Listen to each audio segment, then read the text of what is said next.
UPI यानी unified payment interface को Paris के प्रतिष्ठित एफिल टावर में औपचारिक रूप से लॉन्च किया गया। फ्रांस की इस ख्यातनाम जगह पर यूपीआई लॉन्च किए जाने की प्रधानमंत्री नरेंद्र मोदी ने भी सराहना की है। उन्होंने एक्स पर अपने आधिकारिक हैंडल से लिखा, यह देखकर बहुत अच्छा लगा। यह यूपीआई को वैश्विक स्तर पर ले जाने की दिशा में एक महत्वपूर्ण कदम है। यह डिजिटल भुगतान को प्रोत्साहित करने और मजबूत संबंधों को बढ़ावा देने का एक अद्भुत उदाहरण है। आपको बता दें कि फ्रांस में भारतीय दूतावास से यूनिफाइड पेमेंट इंटरफेस यूपीआई को औपचारिक रूप से पेरिस के एफिल टावर में लॉन्च किया गया। अब लोग यूपीआई के जरिए एफिल टावर के टिकट बुक कर सकेंगे। आपको बता दें कि बीते दिनों पीएम मोदी और फ्रांस के राष्ट्रपति इमानुएल मैक्रोन की जयपुर विजिट के दौरान हवा महल के पास की एक दुकान से खरीदारी और चाय पीने के बाद पीएम इसी यूपीआई से ही पेमेंट करते और इसकी जानकारी मैक्रोन के साथ साझा करते नजर आए थे। महज कुछ दिन बाद ही दोनों की इस मुलाकात का असर फ्रांस में तब नजर आया जब वहां भी यूपीआई लॉन्च हुआ।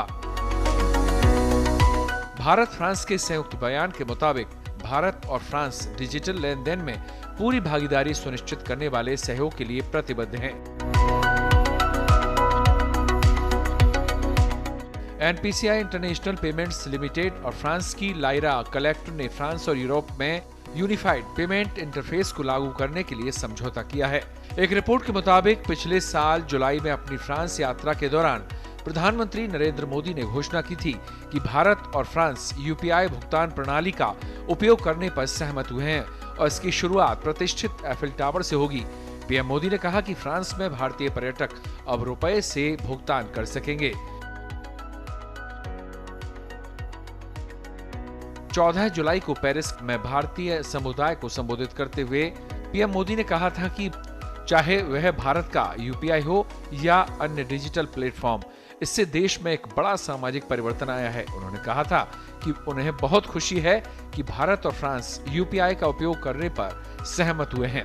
यूपीआई भारत की मोबाइल आधारित भुगतान प्रणाली है जो वर्चुअल माध्यम से 24 घंटे भुगतान करने की अनुमति देती है।